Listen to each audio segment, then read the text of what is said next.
Info. Nous allons commencer à débattre autour de cette thématique qui tourne autour d'une éventuelle présidentielle anticipée. Et comme plusieurs sources l'ont affirmé à des médias, alors ma question, je vais commencer avec Maître Istovan. Maître, est-ce que vous êtes serein qu'une élection anticipée, quels sont les risques, selon vous, qui pourraient apparaître s'il y a au cas où d'une élection anticipée? Pardon. Alors avant tout, je tiens à vous remercier pour cette invitation. Alors, à ce stade de ce que nous avons lu et entendu, l'information n'est pas officielle. Donc nous commencerons d'abord par poser ce cadre-là. Il ne s'agit pas d'une information officielle, dans l'attente que le gouvernement ou son porte-parole démontre cette information. Nous émettrons éventuellement des réserves sur tout ce que nous disons aujourd'hui. Cependant, puisque la question est posée, une élection présidentielle, c'est une élection qui se déroule dans un cadre serein, transparent, qui permet à tous les candidats de pouvoir faire valoir leurs arguments de façon sereine, dans un temps de parole et de campagne équitable. Dans ces conditions-là, nous voyons mal à l'Alliance démocratique et solidaire comment une élection présidentielle pertinente et conforme à la démocratie pourrait se tenir aujourd'hui. La seule personne qui aurait l'avantage dans ces conditions, ce sont les personnes qui organisent l'élection. Alors, si tel devait être le cas, c'est une élection qui est foncièrement antidémocratique. Voici ce qu'on pense si une élection devait se tenir au mois de mars. Alors, vous parlez de l'enjeu de cette élection, parce qu'il s'agit là d'une élection présidentielle. Est-ce que, au cas où il y aurait une élection avant la date d'août 2025, est-ce qu'il y aurait des risques? Quels sont les risques, selon vous, que l'on court ou que le pays court? Les principaux risques sont les risques contre la démocratie, contre l'essence même de la démocratie. C'est les risques contre l'impartialité du débat, c'est les risques contre la possibilité de candidats qui ne sont pas aux affaires de faire valoir leurs arguments de façon pertinente et sereine. Donc le principal risque majeur aujourd'hui, si on devait avoir une élection au mois de mars, c'est une atteinte grave et fondamentale à la démocratie. Alors, Maître Istovan, le chronogramme énoncé par le CTRI théoriquement a programmé les élections sont censées se tenir en août prochain, en août 2025. Mais est-ce que la loi, du point de vue de la loi, est-ce que la loi interdit une élection présidentielle avant cette date-là? La charte de la transition ou la Constitution? Alors, ce qu'il faut savoir, c'est que il y a ce qui est écrit, il y a ce qu'on fait aujourd'hui. Est-ce qu'il y a une loi qui interdit la tenue d'élections avant le mois d'août? Mais quelle loi? On ne sait pas. Quel est le chronogramme de la transition sur l'organisation des élections? Ce n'est pas totalement clair. Quelle est la loi qui est applicable aujourd'hui? On ne le sait pas également. Vous avez aujourd'hui à la fois la constitution de 91 qui est applicable, vous avez la charte de la transition qui est applicable. On ne sait pas réellement quel est le fondement juridique de l'organisation de l'élection qui est envisagée. Il faudrait néanmoins déjà que ce cadre-là soit clair, ce qui n'est pas le cas aujourd'hui. Donc, à partir du moment où on n'a pas un cadre légal clair, on suppose que le CETRI est dans une espèce de navigation à vue, et on l'a vu déjà par 2 reprises. On l'a vu lors de la campagne référendaire où nous avions démontré des erreurs graves dans la Constitution. Malgré ces erreurs-là, et le bon sens aurait préconisé qu'on reporte les élections et qu'on corrige les erreurs. Ils ne l'ont pas fait. Vous avez également les modifications que nous avions pointées, la modification de la Constitution a posteriori du référendum, c'est interdit. Tous les textes l'interdisent, toutes les constitutions du monde ne le prévoient pas. Malgré tout, ils l'ont fait. Alors, s'ils décidaient d'organiser des élections au mois de mars, qu'importe qu'il exista une base légale ancienne ou nouvelle, même la charte de la transition, s'ils ont envie de le faire, ils le feront parce que par 2 reprises, ils ont déjà montré leur détermination à tenir un calendrier occulte dont ils sont seuls les connaisseurs à ce jour. Nous, on ne peut pas aujourd'hui dire que le CETRI est en mesure de respecter telle ou telle loi dans la mesure où on ne sait même pas quel est le régime constitutionnel applicable à l'heure actuelle au Gabon. D'autre part, quand on voit le comportement du CETRI sur l'adoption du référendum, notamment les modifications constitutionnelles unilatérales, sans consultation, sans validation par le Parlement, on craint que le CETRI aujourd'hui ait pris le pli de faire les choses à la hussarde, comme il est coutume de le dire. Alors, vous voyez, puisque Oligui Nguema ne s'est toujours pas prononcé sur la question, officiellement bien sûr, mais autour de lui, les membres du CETRI qui le soutiennent, il affiche ouvertement leur soutien, où il demande à Oligui Nguema de se présenter. Est-ce que vous voyez une candidature d'Oligui Nguema? Alors, ce que j'en pense à titre personnel n'a pas d'importance, mais que prévoient les démocraties? C'est ce qu'il faut rechercher. Effectivement, nos panélistes ont rappelé les éléments juridiques qui sont incompatibles avec une candidature de Brice Clotaire Oligui Nguema. Effectivement, la charte africaine ne prévoit pas pour les auteurs d'un coup d'État de se porter candidat aux élections présidentielles. Je voudrais dire une chose, effectivement, c'est que dans les régimes démocratiques, les militaires en fonction ne participent pas à la vie politique. C'est prévu comme ça depuis la Grèce antique, depuis la Rome antique, où les militaires ne prenaient pas part aux affaires de la cité, si ce n'est que dans les missions qui leur sont dévolues. Dans ces conditions-là, c'est l'esprit d'une république, c'est l'esprit d'une démocratie. Et l'esprit d'une démocratie est incompatible avec la candidature d'un militaire à la prochaine élection présidentielle.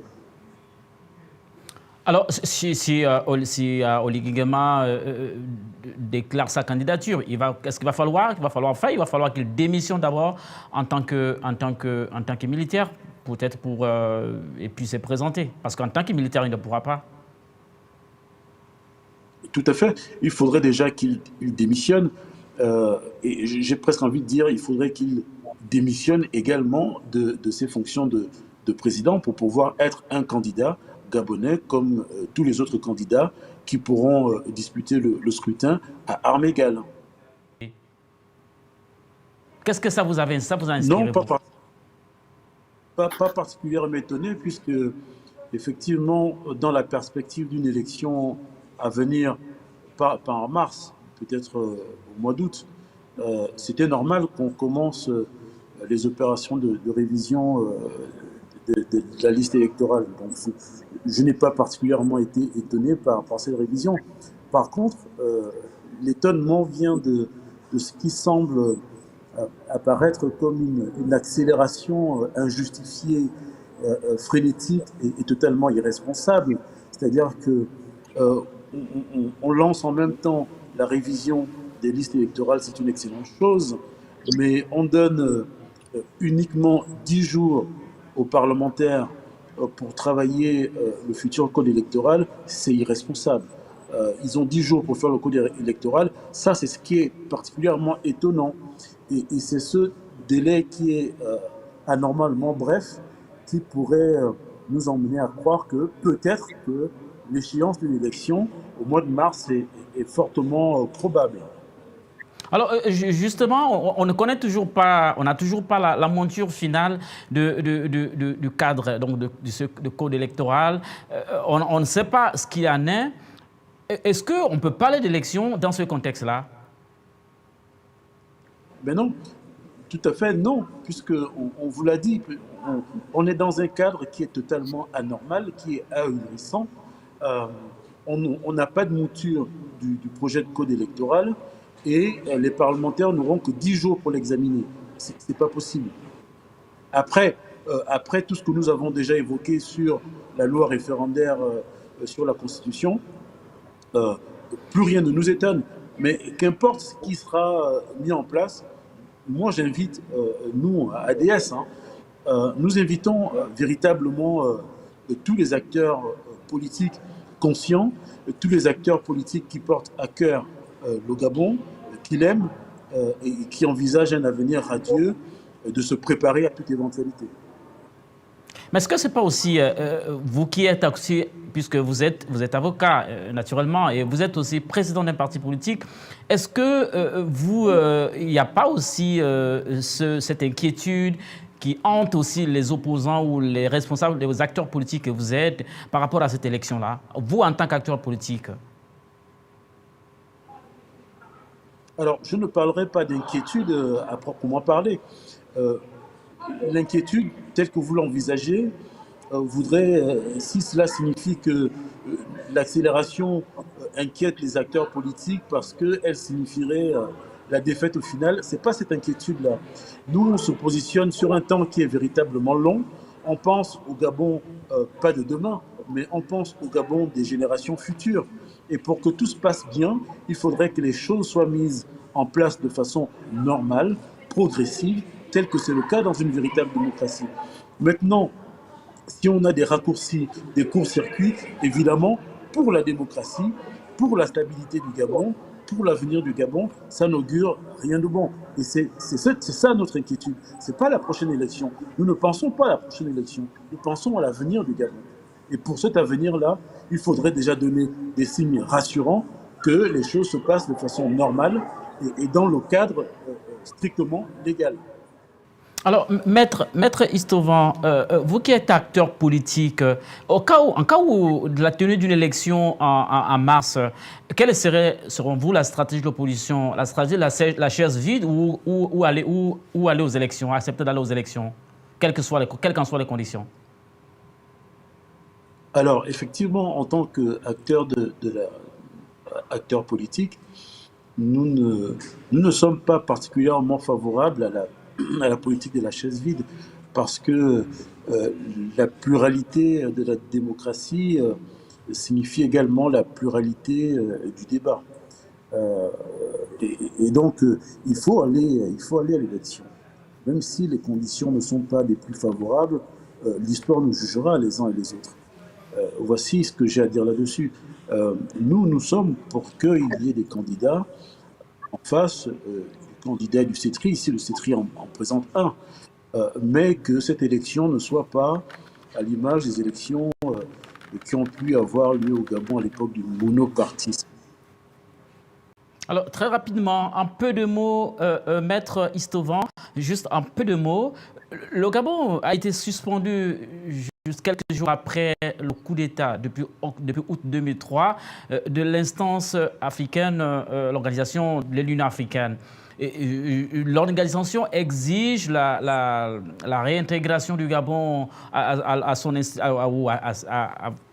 l'institution par l'organisation d'une élection présidentielle. Est-ce que selon vous, ça peut être aussi un argument pour le CETRI d'aller peut-être un peu plus vite à cette élection? J'entends que ça puisse être un argument. Mais pour la sérénité d'un pays, pour l'avenir, là, quand on parle d'élection présidentielle, c'est quand même la conduite de la nation, on parle de l'avenir d'un pays. Des impératifs diplomatiques de la réintégration du Gabon à l'institution ne peuvent pas justifier une telle précipitation, surtout quand on ne parle pas de passer de 5 ans à 1 an. Si on peut attendre 5 mois, ces 5 mois, on peut les attendre. Le mois d'août, c'est demain en réalité. Et pourtant, août, c'est largement suffisant pour organiser l'élection qui permettrait au Gabon de sortir par le haut de cette transition-là. Donc, écourter comme ça, à 5 mois, c'est totalement ridicule, c'est injustifié, cela ne se comprend pas. Malgré, effectivement, cette injonction qui est faite au Gabon, on comprend, hein, mais à 5 mois après, je pense qu'on peut se permettre, pour bien faire les choses, d'attendre le mois d'août. Alors, Maître Istovan, vous pensez que la société civile a sacrifié ces grands principes-là qui ont toujours guidé son action, selon vous? Alors, sacrifier, je ne sais pas trop, mais le grand problème du Gabon, depuis des décennies, c'est le jeu des courtisans. Le Gabon était un petit pays d'à peu près 2 millions d'habitants, avec très peu personnes investies sur le champ politique, de personnes courageuses. C'est regrettable que les quelques personnes qui ont ponctuellement le courage d'avoir une bonne analyse des événements politiques et des situations soient aussi facilement, aussi rapidement coincés, pris, piégés dans un jeu de cours. C'est vraiment regrettable. Ça ne date pas d'aujourd'hui, hein, ça date d'hier. Ce n'est pas parce qu'on sert un souverain, un prince, qu'il est interdit de lui dire que ça ne va pas quand ça ne va pas. Et le problème chez nous, c'est effectivement cette espèce de confusion entre la posture d'homme d'État et celle de courtisan. La posture d'homme d'État nécessite quand même un certain courage, une certaine franchise, une certaine abnégation. On a une direction, et cette direction, il faut la suivre dans l'intérêt de la nation, toujours. Dans l'intérêt du prince, parfois, mais dans l'intérêt de la nation, toujours. Et au Gabon, depuis des décennies, on a du mal véritablement à mettre en place ce fonctionnement-là.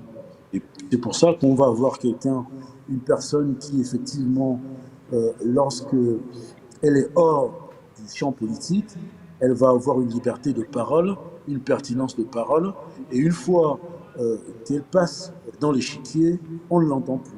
C'est regrettable, parce qu'effectivement, on pourrait aussi l'entendre. Notamment, le statut de parlementaire est un statut hautement protégé, bien plus protégé que ceux des membres du gouvernement. On sait que quand on est au gouvernement, on est solidaire de l'action de l'exécutif et que cette solidarité empêche les membres du gouvernement de s'exprimer en désaccord avec le patron de l'exécutif. Ça, c'est clair. Par contre, quand on est parlementaire, on a l'immunité parlementaire qui nous donne la possibilité de dire ce qui ne va pas et de l'exprimer clairement. Maintenant, on a pris de mauvaises habitudes depuis des décennies de faire en sorte que dès lors qu'on est passé sur l'échiquier, on se tait parce qu'on ne voudrait pas être évoqué. C'est dommage. Maintenant, est-ce que la société civile a perdu son rôle? Je ne pense pas. La société civile, elle est diverse. Une partie de la société civile aujourd'hui, parce qu'elle est passée au mangeoire, comme disait mon panéliste, ici et là, elle est passée au mangeoire, on ne les entend plus. C'est une mauvaise habitude qu'il faudrait peut-être envisager de perdre à un moment donné. Mais on reste confiant parce que la société civile, elle est toujours là. C'est plus la même. Et puis j'ai bon espoir que d'ici quelques mois encore, hein, vous savez, en politique, le temps c'est toutes les 10 minutes. D'ici quelques mois, on va avoir l'émergence de nouvelles consciences politiques qui auront la liberté de s'exprimer sur les enjeux politiques du Gabon.